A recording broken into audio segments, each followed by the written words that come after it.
قال النبی صلی اللہ علیہ وسلم النکاح من سنتی۔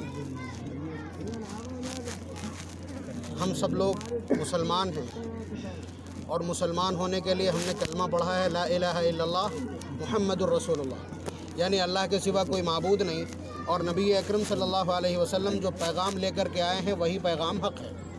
وہ ایک رسول کی حیثیت سے رسول برحق ہیں، اور جو پیغام وہ لے کر کے آئے ہیں وہی برحق ہے، اس کے سوا کوئی راستہ برحق نہیں ہے۔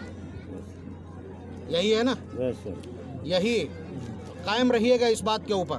آج کچھ بہت صاف ہو سکتا ہے وہ کڑوی اور تلخ باتیں ہوں، لیکن آپ جانتے ہیں جب کسی چیز کا علاج کیا جاتا ہے تو اس کے لیے کبھی نشتر کی بھی ضرورت پڑتی ہے، کبھی کڑوی دواؤں کی بھی ضرورت پڑتی ہے۔ ہم میں سے بیشتر وہ لوگ ہیں جو بیٹوں کے بھی باپ ہیں اور بیٹیوں کے بھی باپ ہیں۔ آج بیٹی والے کے اوپر جو کچھ بیت رہا ہے کل ہمارے اوپر بیتے گا۔ اگر کچھ غلط ہو رہا ہے معاشرے میں تو اس کو درست کرنے کی ذمہ داری بھی ہماری ہے۔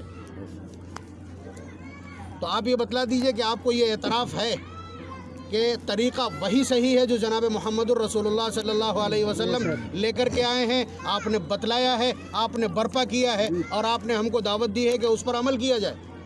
یہی ہے نا۔ اور ہم ہر نکاح میں یہ جملہ سنتے ہیں النکاح من سنتی، نکاح میری سنت ہے، یعنی حضور کا یہ لفظ ہم نقل کرتے ہیں، بلکہ لیٹر پیڈ کے ہر کاغذ پہ، ابھی جو کاغذ دیا جائے گا اس پہ بھی یہ جملہ لکھا رہتا ہے، اتنا مشہور ہے۔ لیکن سچ یہ ہے کہ اس پر 1% عمل ہمارا نہیں ہے، اس کے اوپر 1% ہمارا عمل نہیں ہے۔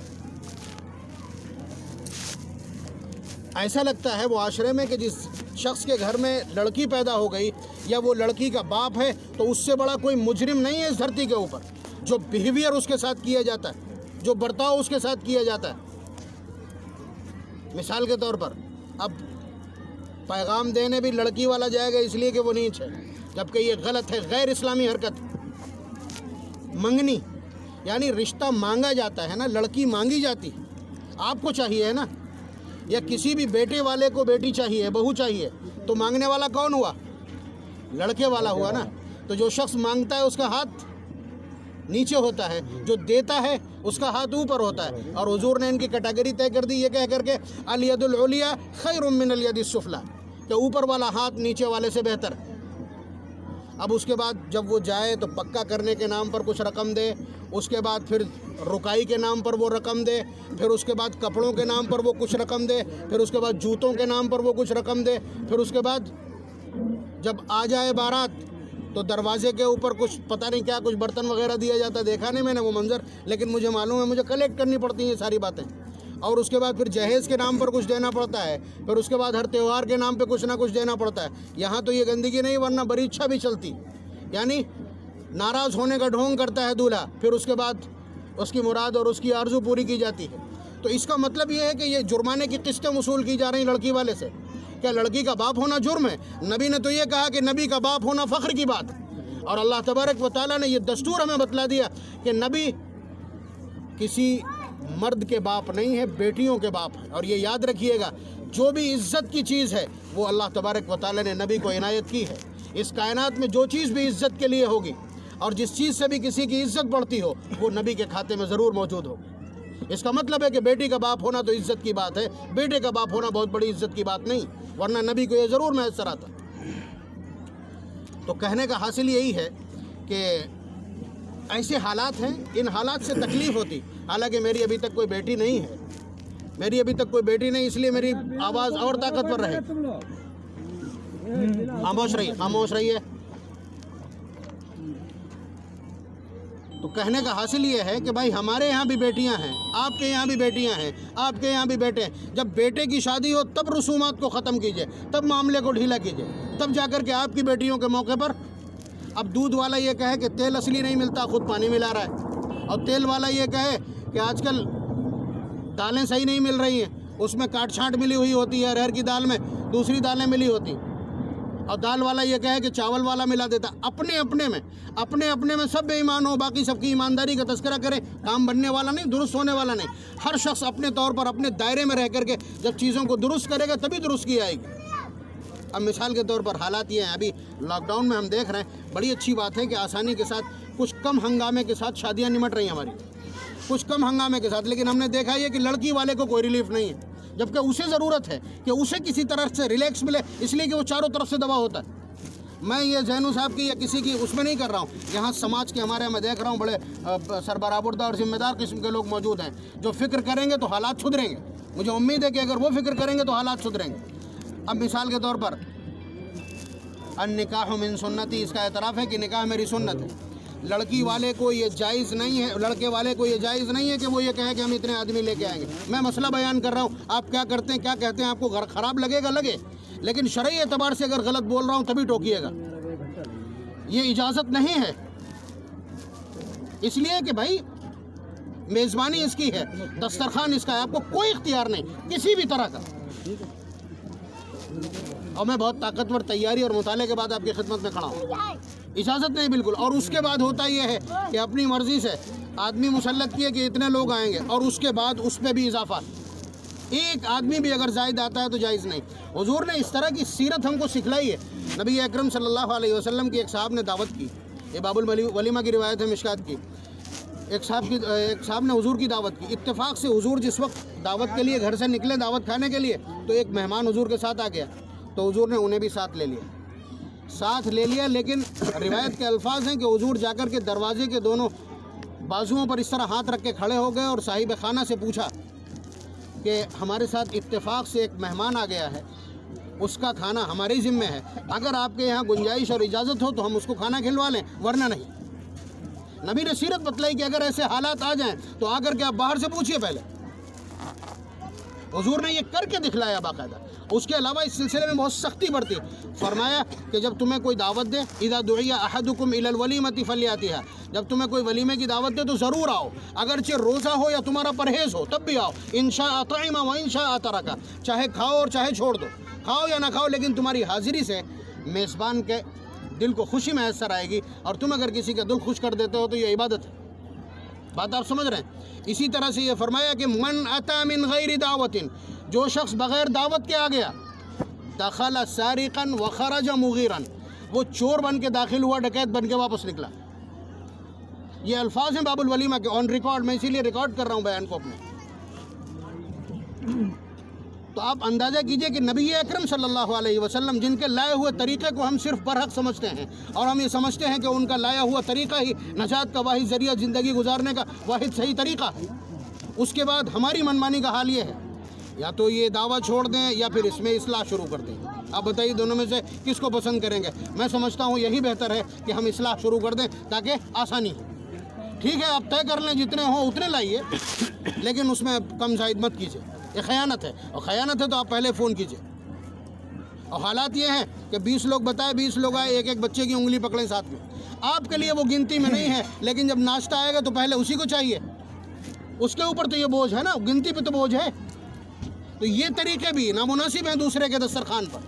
حضور نے بہت سخت قسم کے آداب ذکر کیے ہیں، میزبانی کے بھی اور مہمانی کے بھی۔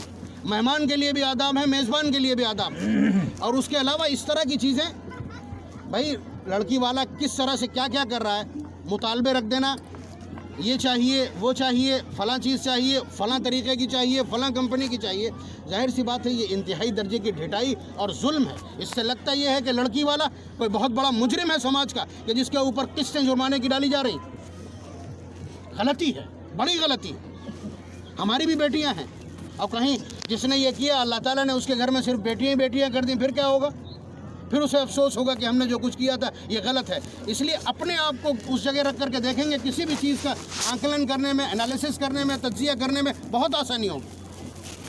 اور اس کے بعد جب خود پہ پڑتی، اب آپ دیکھیے کہ خود مطالبہ کر لیا جبکہ جائز نہیں تھا کہ ہمیں فلاں چیز چاہیے۔ اب لڑکی والے کو گنجائش تھی کہ وہ چاہے جتنا چاہے مہر رکھے، لیکن لڑکی والے کو اتنا زیادہ نیچے ڈال دیا جاتا ہے، اتنا اسے حاشیے پہ کر دیا جاتا ہے کہ ہمت نہیں اس کی وہ بول پائے، جو یہ کہیں سو کرتے ہو۔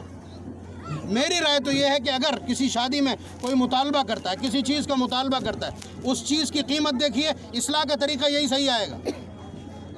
جس چیز کا وہ مطالبہ کر رہا ہے، موٹر سائیکل کا یا فریج کا یا کولر کا یا ٹی وی کا یا کسی بھی چیز کا، اس کی قیمت دیکھیے، اس کی قیمت نقد مہر میں رکھیے، چاروں طبق روشن ہو جائیں، 14 طبق روشن ہو جائیں گے، اور اپنے آپ یہ چیزیں کنٹرول میں آ جائیں گی، ویسے نہیں آئیں گی۔ کوئی چیز اگر مانگتا ہے مطلب چلن کم ہے بستی میں، لیکن ہم دیکھ یہ رہے ہیں کہ لوگ مانگ رہے ہیں. حالانکہ کیا ہے، کیا گنجائش ہے اس کے لیے؟ آپ ایک انسان ہونے کے ناطے، پھر اس کے بعد ایک مسلمان ہونے کے ناطے سوچیے.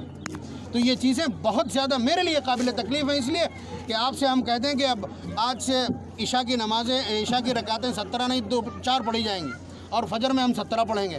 تو آپ ابھی لاٹھی لے کے مجھے دوڑا لو گے، اس لیے کہ آپ کی جانکاری میں یہ ہے کہ عشاء کی 17 ہیں اور فجر کی 4 ہیں. یہ مولانا کون ہوتے ہیں بدلنے والے؟ ایسے ہی ہمیں تکلیف ہوتی ہے جب ہم ایک طرف نبی کا فرمان دیکھتے ہیں، ایک طرف نبی کی تعلیم دیکھتے ہیں، اپنی معلومات دیکھتے ہیں، اور اس کے بعد ٹھیک اس کے خلاف ہوتا دیکھتے ہیں.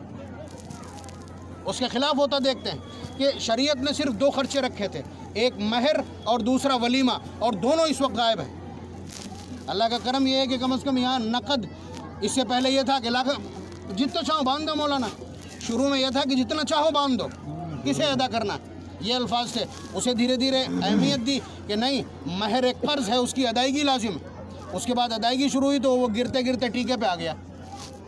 تو کم از کم ان چیزوں کا بھی لحاظ رکھیں کہ آپ کیا مانگ کر کے وصول کر رہے ہیں، اور اس کے بعد آپ انویلڈ ناجائز کتنا وصول کر رہے ہیں اور جائز کتنا دے رہے ہیں. مہر واجب ہے، جہیز ناجائز ہے. مطلب اس کے بیچ کا جو تال میل اور کھائی ہے اسے پاٹنے کی ضرورت ہے. ولیمہ جو لازم ہے، سنت موقدہ ہے، اور لڑکی کے گھر لا کر کے لوگ ٹیک دینا یہ ناجائز ہے. ولیمہ گول ہے اور یہاں بھیڑ ہے. مطلب یہ تکلیف کا سامان ہے جو میں آپ کے سامنے اگل رہا ہوں، یہ زہر ہے جو آپ کی خدمت میں اگل رہا ہوں، اور آپ اسے شہد بنا سکتے ہیں. آپ اسے شہد بنا سکتے ہیں اگر اس میں اصلاح ہو جائے. اس لیے کہ بیشتر لوگ وہ ہیں جن کے پاس بیٹیاں بھی ہیں اور بیٹے بھی.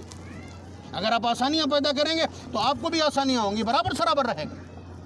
اس لیے چند گزارش ہے اس حوالے سے کہ آپ نے اس بات کا اعتراف کیا کہ محمد صلی اللہ علیہ وسلم کا لایا ہوا طریقہ ہی زندگی گزارنے کا سب سے بہترین طریقہ ہے. اور حضور نے کہا کہ نکاح میری سنت ہے. نکاح سنت نبی کی ہے، کیا انجام دیا جائے گا عیسائیوں کے طریقے سے؟ نکاح نبی کی سنت ہے، کیا اسے پورا کیا جائے گا ہندوؤں کے طریقے سے؟ ظاہر سی بات ہے جب نکاح نبی کی سنت ہے تو نبی کے طریقے سے انجام دیا جانا چاہیے. اور جو کچھ میں کہہ رہا ہوں، ابھی جلدی میں میرے گھر بھی 2 شادیاں ہوئی ہیں. آپ دیکھ لیجئے کہ اگر ایک لفظ بھی اس کے خلاف ہو، جو کچھ بول رہا ہوں اس کے مطابق عمل کیا ہے یا نہیں کیا. اللہ تبارک و تعالی عمل کی توفیق نصیب فرمائے. کڑوی کسیلی باتیں میں نے عرض کر دی ہیں، اس کے لیے جسے تکلیف پہنچی ہو معذرت ہو. حالانکہ یہ بہت زیادہ میرے لیے بے ادبی کی بات ہے کہ میں آپ سے صحیح بات کہنے پر بھی معذرت کر رہا ہوں. سمجھ سکتے ہیں معاشرہ کس موڑ پہ. اللہ تبارک و تعالی ہم سب کو عمل کی توفیق نصیب فرمائے، حق سننے کے لیے حوصلہ اور جرأت عنایت فرمائے. الحمدللہ نحمدہ ونستعینہ ونستغفرہ ونؤمن به ونتوکل علیہ ونعوذ باللہ من شرور انفسنا ومن سیئات اعمالنا. من يهده الله فلا مضل له ومن يضلله فلا هادي له ونشهد أن لا إله إلا الله وحده لا شريك له ونشهد أن سيدنا ومولانا محمدا عبده ورسوله صلى الله عليه وعلى آله وأصحابه وبارك وسلم. أما بعد، أعوذ بالله من الشيطان الرجيم. يا أيها الناس اتقوا ربكم الذي خلقكم من نفس واحدة وخلق منها زوجها وبث منهما رجالا كثيرا ونساء واتقوا الله الذي تساءلون به والأرحام إن الله كان عليكم رقيبا. وقال تعالى يا أيها الذين آمنوا اتقوا الله حق تقاته ولا تموتن إلا وأنتم مسلمون. وقال تعالى يا أيها الذين آمنوا اتقوا الله وقولوا قولا سديدا يصلح لكم أعمالكم ويغفر لكم ذنوبكم ومن يطع الله ورسوله فقد فاز فوزا عظيما. وقال النبي صلى الله عليه وسلم يا معشر الشباب من استطاع منكم الباءة فليتزوج فإنه أغض للبصر وأحصن للفرج فمن لم يستطع فعليه بالصوم فإنه له وجاء. وقال عليه الصلاة والسلام إذا دعي أحدكم إلى الوليمة فليأتها ومن ترك الدعوة فقد عصى الله ورسوله ومن أتى من غير دعوة دخل سارقا وخرج مغيرا. وقال عليه الصلاة والسلام النكاح من سنتي وقال فمن رغب عن سنتي فليس مني، أو كما قال صلى الله عليه وسلم.